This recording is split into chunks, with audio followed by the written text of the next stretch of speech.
শনিবার সল্টলেক স্টেডিয়ামে চেন্নাই অ্যান্ড এফসির মুখোমুখি হচ্ছে মোহনবাগান। এই মুহূর্তে সাপলুডোর খেলা চলছে ব্যাঙ্গালোর এফসিকে। একটা রাউন্ডের পরে দেখা যাচ্ছে মোহনবাগান টপে। আবার কালকে মেওয়ানা স্পোর্টিংকে শেষ মুহূর্তে নাটকীয়ভাবে উপভোগ্য ম্যাচে জিতে ওরা টপে চলে গেছে। আবার মোহনবাগান যদি বেশি ব্যবধানে শনিবার জিততে পারে মোহনবাগান টপে চলে যাবে। একটা আমরা সাপলুডোর খেলা দেখছি একেবারে লিগের মগডালে যাওয়ার জন্য। ঠিক এই পরিস্থিতিতে মোহনবাগানকে খেলতে হচ্ছে এবং স্টুয়ার্ট অনেকটাই ফিট।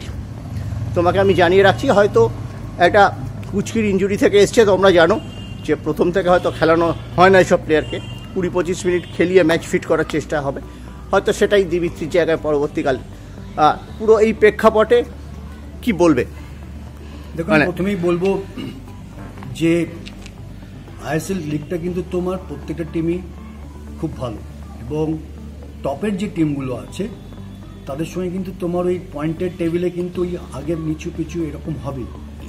সো এর সঙ্গে আমি এইভাবে শুরু করব যে এখন যে মোহনবাগান টিম দেখা যাচ্ছে তোমার জায়ান্ট মোহনবাগান, সেই টিমটার মধ্যে তার কনফিডেন্স, তার টিমের প্রত্যেকটা প্লেয়ারের বডি ল্যাঙ্গুয়েজ, যে প্যাটার্নে খেলাচ্ছে মানিনা, এবং ইন্ডিভিজুয়াল প্রত্যেকটা প্লেয়ারের বডি ল্যাঙ্গুয়েজ, কনফিডেন্স, সব শেষে বলবো টিমের একটা শেপ এবং উইন, এই যে তোমার একটা কম্বিনেশন, তার ফলে দেখা যাচ্ছে যে অশ্বমেধ ঘোড়ার মতো তোমার দৌড়চ্ছে জায়ান্ট মোহনবাগান। 5 ম্যাচে 4টে জিতেছে, একটা ড্র করেছে। একদম। So it's a excellent performance এবং আমার মনে হয় আগামী ম্যাচটা যেটা তোমার সল্টলেক স্টেডিয়ামে খেলতে চলেছে মোহনবাগান, সেই ম্যাচটা against Chennai FC quite easy match হবে। আমি বলবো চেন্নাই কিন্তু এবারে মিক্সড পারফরমেন্স, কখনো ভালো খেলেছে কখনো হেরে গেছে। দেখো, গত রবিবারই তারা হেরে গেছে, কিন্তু তার আগের ম্যাচেই জামশেদপুরকে তারা 5 গোল মেরেছে। গ্রাফটা তাদের কখনো থাকে না, একই লেখাচিত্র, একই সমান্তরাল থাকে না, আপ ডাউন করে বড্ড। দেখো জয়দা, ধারাবাহিকতার অভাব যাকে বলে। এই যে লিগটা না, এই লিগে কিন্তু তোমার বেস্ট টপ 5 টিমগুলো কিন্তু তাদের ধারাবাহিকতা থাকে, নিচের দিকে টিমগুলো কিন্তু তোমার আপস এন্ড ডাউন করতে থাকে।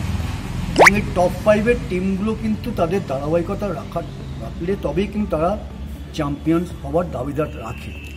এবং সেই জায়গা থেকে আমি বলবো তোমার চেন্নাই এফসি এই যে আপস এন্ড ডাউন গ্রাফ, কখনো হেরে যাচ্ছে কখনো জিতছে, সেইটা মাথায় রেখে আমি বলছি। তার পাশাপাশি যদি মোহনবাগান জায়ান্ট টিমটাকে দেখো, এদের প্রত্যেকটা পজিশন দেখো, রিজার্ভ বেঞ্চ দেখো, টিমের কনফিডেন্স দেখো, একদম তুঙ্গে রয়েছে। এবং আমার কাছে মনে হয় যে নেক্সট ম্যাচটাও তোমার মোহনবাগান কনফিডেন্টলি নামবে এবং একটা হ্যান্ডসামলি জিতবে। কারণ এই মুহূর্তে জায়ান্ট মোহনবাগান প্রত্যেকটা প্লেয়ার তুমি দেখো কীভাবে আগের দিন লিস্টন যে গোল করেছে, look at that is score, he look so confident. তুমি কামিংসকে দেখো, তুমি একে দিমিত্রিকে দেখো, এবার তুমি বলছি অ্যালেক্স স্টুয়ার্ট। সো তার সঙ্গে তুমি মানে আমাদের ইন্ডিয়ান ডোমেস্টিক প্লেয়ার দেখো। তো সেই দিক থেকে দেখতে গেলে আমার আই এম শিওর যে তোমার শনিবারের এই রোববারের ম্যাচ, আগামী ম্যাচ তোমার definitely Mohun Bagan match.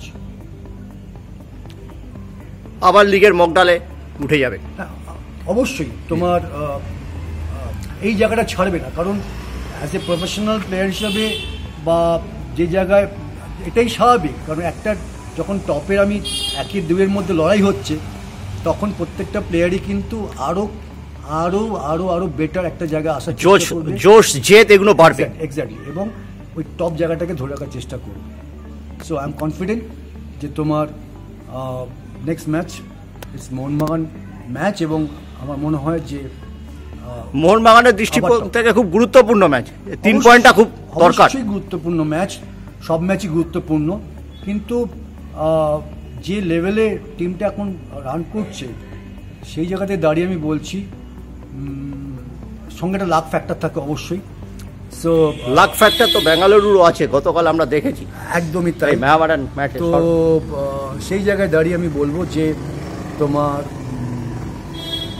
Mohun Bagan for a match, এবং অ্যাজ এ কলকাতা বাঙালি হিসাবে I have a best wishes for this Mohun Bagan.